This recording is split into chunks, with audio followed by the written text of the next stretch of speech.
I prefer date one telling the status because one, if you are a person who is phobic or are a person who, then we could just be done with it. Like I haven't now built up myself to really liking you Yeah. several months, and then I tell you, and then now my heart is crushed.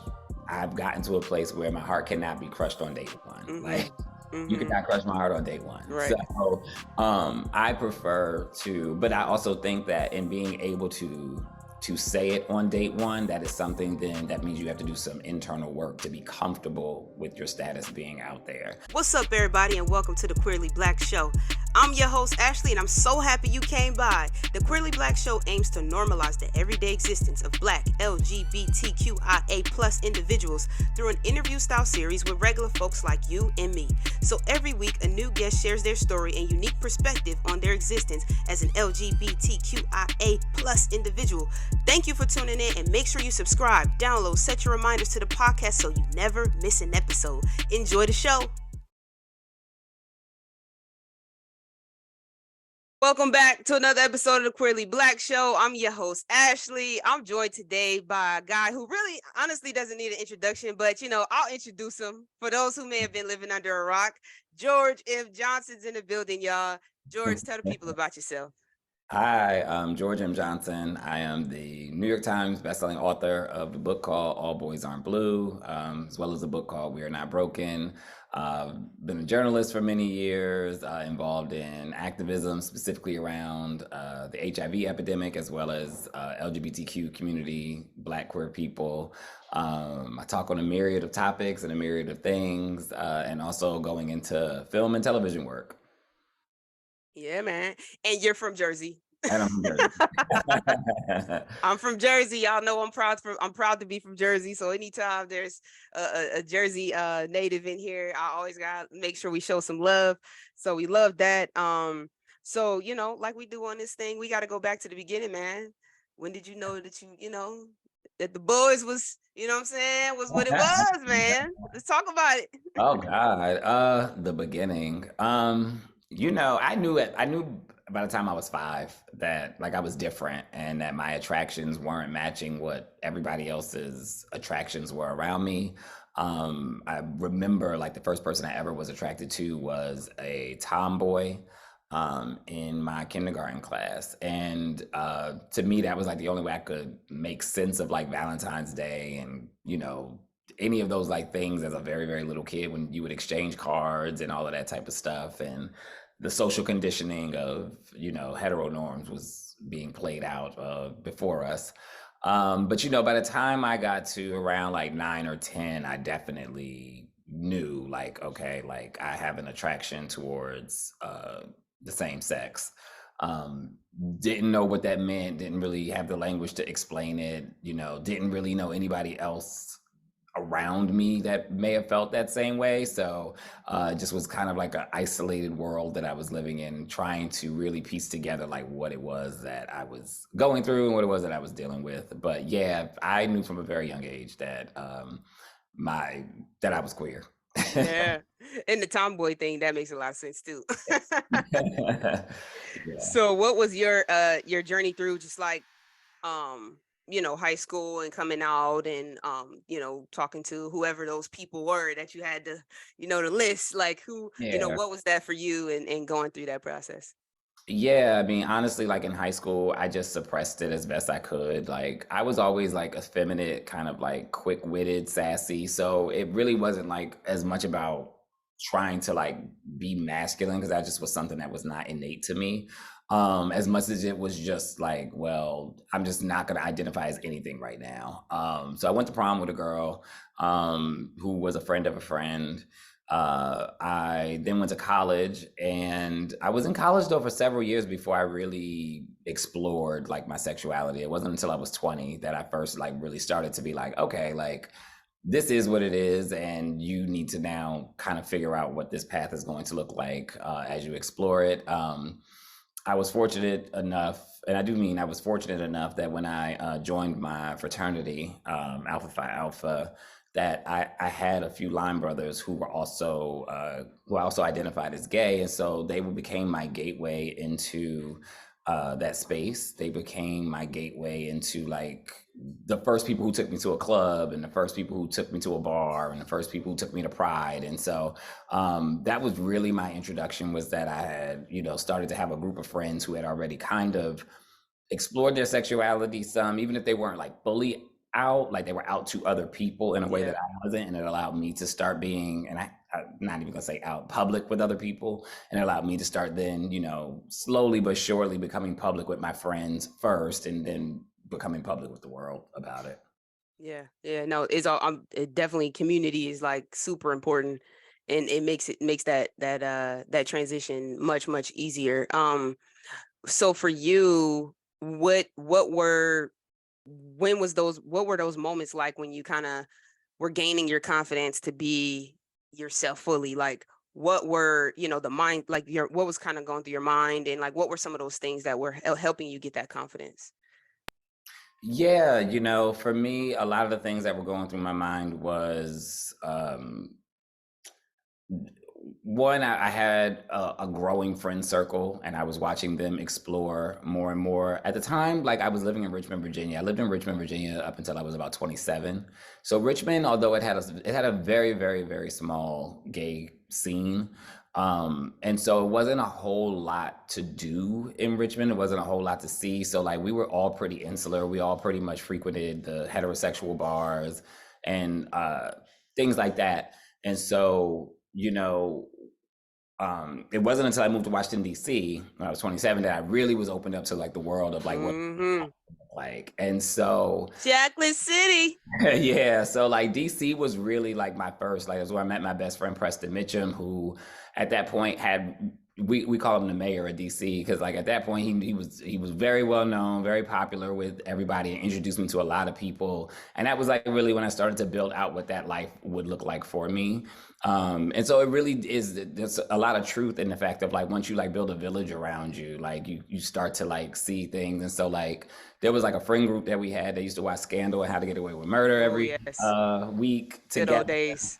And so it was great. Like it was really, really great, really, really amazing. And that was really when I started to come out of my shell and like find what my own identity was, privately and publicly. Yeah. Yeah, yeah, nice.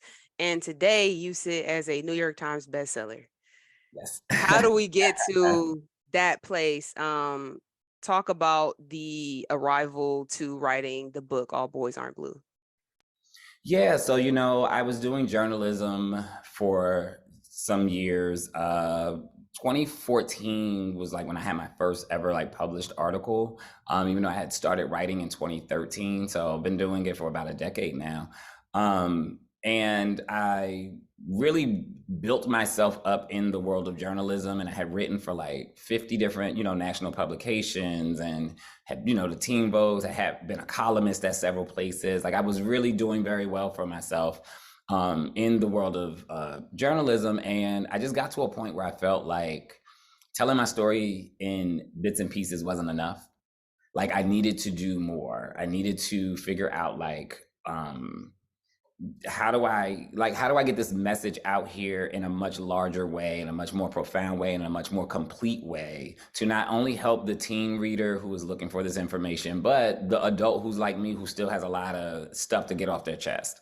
And that was really, and I was also noticing like there was a wave, it felt like, of like deaths happening within community around young Black and Latinx, LGBTQ kids. Giovanni Melton is the one that always sticks out at the top of my mind. He was killed by his father. Hmm. Um, and I just remember that story sat really, really heavy on me about like how homophobia is what got him killed by his own parent. And I just knew I needed to do something that was larger than just the articles that I was writing, and even larger than just the life I was living publicly for people to see with my family. And that was really the catalyst for writing the book. Yeah. Yeah. So in the book, this is your memoir. So this is your story. Um, what are some of the things that you talk about in the book? Yeah, the book goes through a myriad of things. It talks about one, and I think the most important things it really talks about is Black family, and how Yes. I was fortunate enough to grow up in a Black family that really loved and affirmed me despite I don't want to say if it's despite. They just loved him confirming unconditionally in the face of a society that told them that a person like me needed to be changed, or a person like me needed to be heterosexual and should be demonized as a sin because we're church going people, and like they just ignored all of that type of rhetoric and just like loved and poured into me. That What up? It's your host, Ashley, and I'm interrupting this podcast to ask, are you following us? Have you downloaded the podcast? Are you subscribed to us on YouTube? If you're not already, go ahead and subscribe to the YouTube channel. Follow us on all platforms, Queerly Black. I'm going to let y'all get back to the show. Peace. I think is at the heart of the book, but I really think it still is about like a journey of a young Black queer kid who goes from a place of not even knowing what it is, not having the language to know what they are.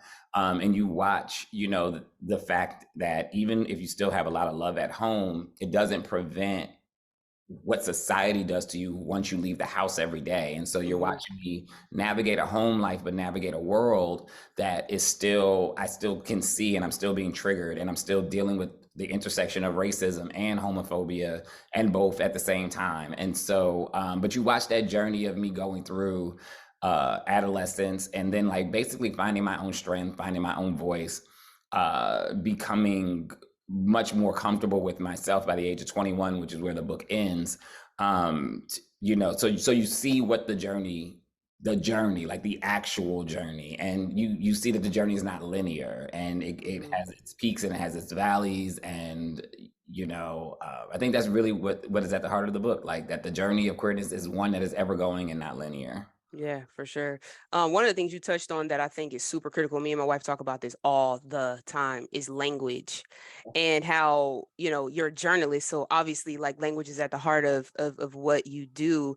But a lot of times when people are uncomfortable with this, with us coming out and us getting married and having children and all these, normal things, it's because they don't have the language to explain it to people. Is they don't know like what to say. Like Yeah. what do I it and here's let me take it a step further. They know what to say. Yeah. They're not comfortable saying it. Right. So they need different words to describe whatever it is. So it's easier for someone to say, oh, that's my daughter's partner, than that's my daughter's wife. Right? It's easier for them to say, oh, yeah, they live together in that house, versus yeah, they're married and they live together in that house, right? Like that's such a, we learned as we've kind of progressed and gotten married and had kids and had a house and all these things, that a lot of times for people, they don't have the words that make them comfortable to describe what's happening. Like they just don't have the words. And so I think that's definitely a big thing. And sometimes even as the queer person, you don't have the language that you feel comfortable with, because we are, in the Black family. I, like you, was blessed to grow up in a family that was, very accepting. I wouldn't say affirming and like, oh, go, like, I wouldn't call it that, but just that it wasn't a thing. Like, it wasn't like this every time we're together, we got to talk about it. But it wasn't demonized either, and so but in Black families we have a lot of internalized homophobia. There's a lot of self-hatred that happens because of the language you hear growing up, the things that you hear, the things that people say, the way that people describe things. And so you grow up and you're like, man, like, I'm not even comfortable with this. I'm not even comfortable describing this. I'm not even, comfortable saying it. Not that you don't love yourself or that you hate yourself. You just can't do it. You just can't express it, And so I think language is something that we definitely, don't talk enough about. And so I think it's really cool that you wrote the book, and it gives another perspective and another way for people to relate to kind of an experience that they may have. One of the things that you're very open about, and we just are coming off of World AIDS Day as being HIV positive, and that being something that's not stigmatized anymore. Like we're getting away from like this being the 70s and 80s, and like when people didn't have language or didn't have understanding, research, all these things. And I love, what you're doing around that space. So talk about your journey to that being something that you feel, comfortable talking about, and something that is now having a lot more proactive conversation around, the whole topic. Yeah, and it's still a touchy subject for a lot of people, because a lot of people are still being diagnosed as HIV positive, and I always say like a lot of people are, like stigma still exists. It may not look like what the epidemic looked like of the '80s and the '90s, and even the early 2000s before treatment Yeah. available, but it is still a very the thoughts and the fears and the many societal constructs of the '80s, the '90s, and the early 2000s are still with us today. So it is still very heavily criminalized. In over 30 states, there are still HIV criminalization laws where a person could go to jail for what's called the risk of exposure, despite people being on treatment, despite people being undetectable and unable to transmit the virus. And so, like, you're having like this battle between old politics and new science, that we're still fighting. For me, it just was one of those things where I just didn't, I don't know, I just don't want anybody to like ever be able to like use something against me Yeah. in a way, So I'm always like, I'm gonna always tell my own tea. Like I Yeah. think like I've just kind of like decided to exist. Like I'll just spill my own tea before anybody else can, or anybody else thinks they have a one up on me on something. Hmm. And I just got to a point where I was like, you know what? Like I really think that we don't have enough people, who are publicly advocating as living with HIV. Um, so that others can see an example and have a possibility model of what it can be in this world. Yeah. I have a lot of friends who are HIV positive, but they live with it privately, and I respect that. And I think the ultimate goal is to get to a place though where people don't feel like they have to live with it privately. Like if it's a choice that you want to, that's cool. But I do know there are some people who wish that they could say it and wish that they could tell their parents or wish that they could tell their friends, but they feel that there's going to be a stigma attached Yeah. to it. And that's the part that I'm still fighting for people, is because I want them to be able to live freely, and it becomes a discriminatory thing, right? Like Yeah. still discriminate against people who are living with HIV, especially when it comes to dating. Like people may not say it publicly, but they do. Some people do have issues with trying to date someone who's HIV positive and would never say it publicly because of fear of like a backlash or fear of thing. But then some of them do say it, and it's just like, well, when do we ever get to this place where we trust the science and that we trust one another, in that space that we're protecting one another. So it's something that's really near and dear to my heart. I love doing that type of work. I love being an example for so many people. I love the fact that me being an example has helped so many people get on treatment, has helped so many people understand that there is life after diagnosis, and understand that their diagnosis is just one small part of them, and that Yeah. I have so many other facets to me, and that HIV is just a part of who I am, but it is not at the center of everything that I am. Yeah. You also talk about just, when you're dating and just being open about it. What um why is that important? Yeah, I mean, I want to show different models of dating. I want to show non-toxic models of dating. I That want part. Yeah, I think, sometimes like social media warps people's minds into, the fantasy of being with a person versus what the reality is of being with a person. So I try to be as transparent about what my life actually looks like, not like put up some facade of what it looks like, so that people really do understand what it means when you actually are, let's say, dating a public figure or dating someone who's HIV positive, and I talk about it. I talk about like some of the conversations I've had in previous times I've dated people, because there's still a lack of education that is out there. We know there's a lack of education because every now and then somebody with a really big platform says something about HIV that is so outdated that you're just like, how do people still not know that this is not 1991 or Right. 94? Like people are still spouting information, We're right? not in the Magic Johnson days, y'all.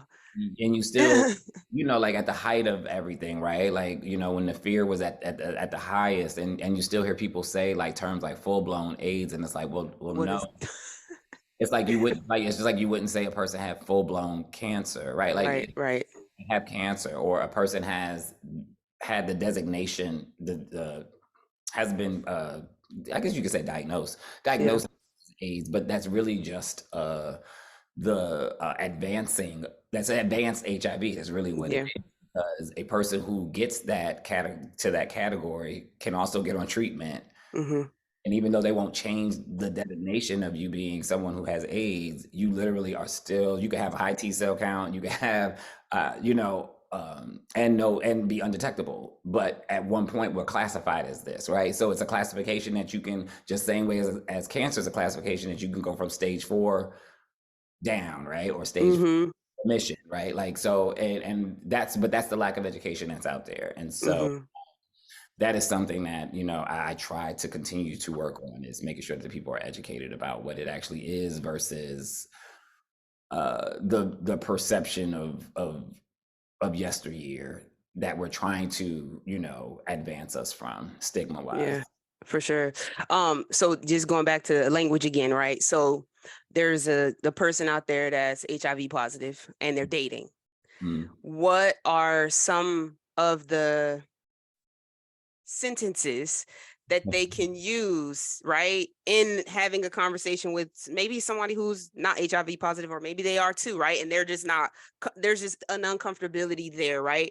What are some of those sentences that they can have in their toolkit to have that exchange with a person who maybe having some hesitation about taking their relationship further? Yeah, I mean, that's a very interesting question, because I think there are two approaches to it that I've seen. Like, one is where a person will date someone first for some time before having the conversation around their status. And then you have people like me where date one, I'm going to tell you my status. Mm-hmm. I prefer date one telling the status, because one, if you are a person who is phobic, or are a person who, then we could just be done with it. Like, I haven't now built up myself to really liking you Yeah. several months, and then I tell you, and then now my heart is crushed. I've gotten to a place where my heart cannot be crushed on date one. Like, Mm-hmm. you Mm-hmm. cannot crush my heart on date one. Right. So I prefer to, but I also think that in being able to say it on date one, that is something, then that means you have to do some internal work to be comfortable with your status being out there. Mm-hmm. So I always say become comfortable first with your status, like before trying to even enter the dating space. Like, make sure you are comfortable with disclosing that information. To potentially someone who may be a stranger, right? Mm-hmm. Because I'm comfortable with it. I wear hoodies and sweatshirts that say, HIV, what is it? HIV Lives Matter, and like all, so people know. Yeah. I'm not Mm-hmm. afraid to say it. Everybody's not there yet.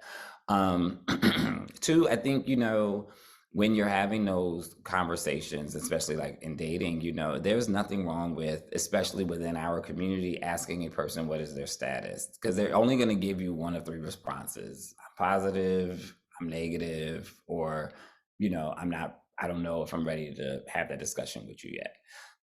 All three answers are fine. Mm-hmm. They're not ready to have a discussion with you yet. Okay, cool. And then you just move on. And then if y'all keep going, then at some point you have to get to that discussion, right? Prior Yeah. to, sexual interaction. And so I think that's really what it really boils down to. Because it isn't like there needs to be like a whole lot of questions being asked. It really is just the one question, which is, Right. what is your, what's your HIV status? And um, I just like to get it out the way. But, I don't even ask it sometimes, because somewhere in conversation, I'm going to say it. I'm going to say what my status is. Yeah. Find that I get place it out to the way, put it in there. put it in, and you make it work, and then you just go from Yeah. That's how I've Yeah. always operated. It's worked out best for me. And again, if a person doesn't want to be with someone, who's HIV positive, it's their loss. And we always see that question pop up, like, would you date someone HIV positive? And it's like, well, would somebody HIV positive date you? Like, Right. Right. Right. They have a choice too. it, It's but like, not just like That's the They're real. not disabled or handicapped. Like, what are you Yeah, talking and I about? want to be clear, like, because Yeah. no, like, but also like HIV is still classified as a disability. So, No.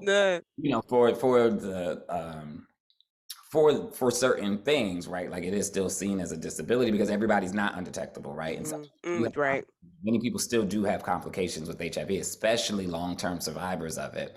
But again, it is also to say, I still have a choice in who I get. Right. I can still be selective about who I want to be I with. want to be with you. And someone as narrow-minded as you is not someone who we may want to even interact with anyway to begin with. Right. Right. For sure. Um, so let's talk about fashion. You fly, man. Period. Thank you. How'd you get into fashion and like what kind of what draw I love like, you know, that whole thing, just like, putting on that fly shit, like getting into it, like I love it, so where did that come from for you? Yeah, I've always had my own individual sense of style. I don't know if it matches like what mainstream would like, but I've always had my own way of dressing that is comfortable to me. I think though, one of the things that I wanted to be intentional about, especially once I started to become a little bit more public, but also as an author, was just like, I wanted I want people to see like that authors and writers can also be at the intersection of many different spaces, right? So not just television and film, or not just publishing, but also television and film, but also branding, also commercial, also modeling, also fashion. Like I want to just show like how all the spaces can interact because I express my art and my creativity through my writing, but I also want to express my art and creativity through style and the things that I like to wear and the things that I like to show off in.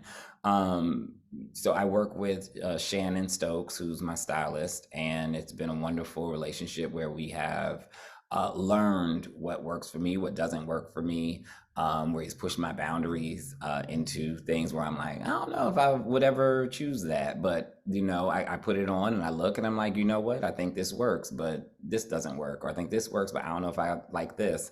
And it really does become like a collaborative effort around ensuring that I have my own sense of unique style while also still being on trend.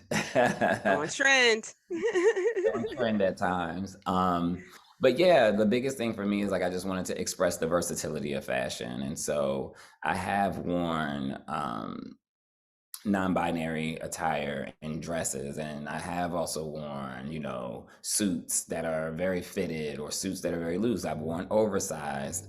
I do hats at time. I do like I just want to show that there's like streetwear, like I show a versatility of the range of what fashion can be. And I think it's really really cool because now fashion is starting to intersect a space where a lot of people weren't used to it, like in publishing. Like that wasn't like a thing that people looked to, but now I think it allows the creativity, it just allows other authors to be like, oh, you know what? Like this is kind of dope. Like there is a space for us outside of just the writing to also show our creativity through what we wear and how we express ourselves. Yeah, for sure. No, I love it. I'm like, this dude is too fly. Like, what? He got that shit on, boy. Like, I love it. I love fashion. I love, seeing people dressed up. I follow a ton of like those type of pages where people just, not that they're even like fashion influencers, but just that they, take so much care in their image and like just I just love it. I love it. I think it's dope. Tell the people what they can expect from you 2023. Yes, 2023. I have no books coming out, so I'm expecting another book. Mm, We're gonna work the two books that are out there. I want to work those, but I am working on the next books. So 2024, you can expect a book or maybe two. In 2025, you can expect a book as well, which we haven't announced yet, but it will be a very very big announcement once that happens in a couple of weeks. Um, I am also working on developing All Boys I'm Blue into a television show. Me and Gabrielle Union are still actively working hey. on that project together. So I'm really, really excited about that. I am also building a podcast around banned books. I think the banned book curriculum issue is super important and one that is not being talked about enough. And so I want to now build the space out where we can have those conversations with the other Black authors the way that Nikki Giovanni and Baldwin used to. I think that that is something that is missing from today's society, is that we have so many brilliant Black authors, but they don't get to be in conversation with each other anymore about topics. And I want to bring that back. More fashion, of course, because I'm sure there will be plenty of red carpets for me to walk. And so I'm excited about where we're going to take the fashion journey this year. Yeah, like that's pretty much it. And just really trying to expand my writing in a myriad of ways outside of just publishing. So maybe music, maybe writing in, definitely doing television and film writing, but documentary, just other spaces where I know that my voice is needed is where I'm trying to go. I love it, man. Love it. Well, we're going to play a quick game of this or that before we get out of here. This or that? Huh? That is, what's it called? This or that. So you got to pick one. Okay. All right. Laundry or cooking? Oh, cooking. Boxers or briefs? Well, really, it's boxer briefs, but boxer briefs. Oh, right. Okay. I'm like, I ain't wore a pair of boxers or a pair of briefs. I only wear boxer briefs. Both. Boxer briefs. Day at the spa or watching sports all day? Oh, that's a good one.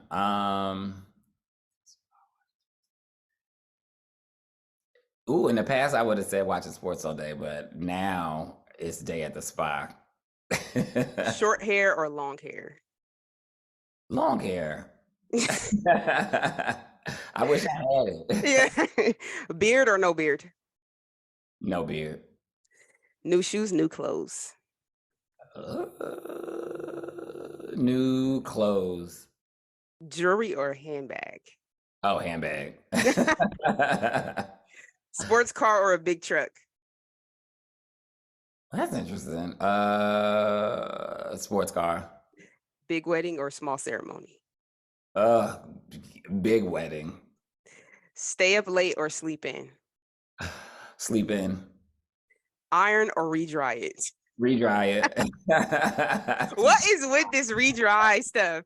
With a tennis ball, okay, a tennis ball and a damp rag, and let that thing tumble for a couple minutes.